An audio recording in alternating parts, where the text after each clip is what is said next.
yale mambo ya uongo ni mwingi, yaani kuwaliza wateja sisi limekuwa hapo nyuma ni jambo la kawaida.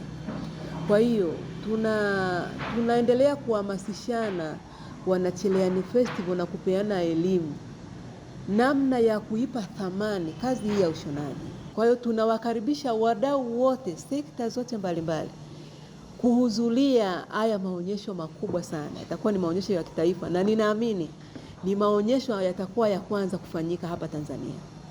Maonyesho ambayo yanaenda kukutanisha mnyororo wa watu wote wanaotumia cherehani. Kwa majina naitwa Mwanaidi Shabani Masudi, ni mkurugenzi wa Mwadi Fashion Designer.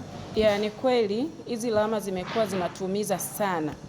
Zimekuwa zinatumiza sana kwa sababu tumeonekana tuko hivyo, lakini tumerudi kwa mara nyingine tena kwa ukubwa zaidi na kuhakikishia wateja wetu sisi ni watu tofauti sana.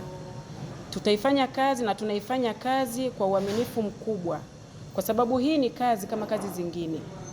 Ukiangalia kwa upana kabisa mkubwa, cherehani imebeba maisha 90% ya mwanadamu, kwa sababu mtoto anapozaliwa tu cha kwanza anavalishwa. Ile ni nguo ambayo imetokana na cherehani, na tutaendelea kutoa hii elimu hata kwa wale wa mafundi chipukizi, waone kwamba hii ni kazi, waifanye kwa uaminifu na kwa ubora ulio wa hali ya juu. Kwa majina naitwa Mwajuma Lemunga Joho, ni mkurugenzi wa Astram Collection. Tunapatikana Katoro, Geita.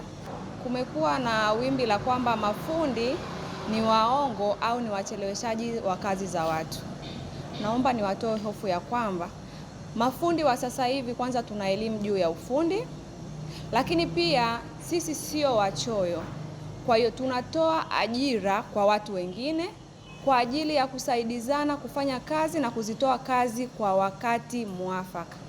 Na pia kama tutakuwa kazi ambayo mteja ameitoa iko nje ya uwezo wetu au iko nje ya muda, tutamwambia mteja kwa umakini kabisa, kwa makubaliano sahihi, kama ataweza kusubiri kuipata kwa wakati mwingine, au kama hataweza tunaweza kumwelekeza kwa fundi mwingine ambaye ni jumuiya yetu ya Wanacherehani Festival, kwa sababu sisi Wanacherehani Festival tunafanya kazi kwa upendo na tunaamini wote tunafanya kazi nzuri.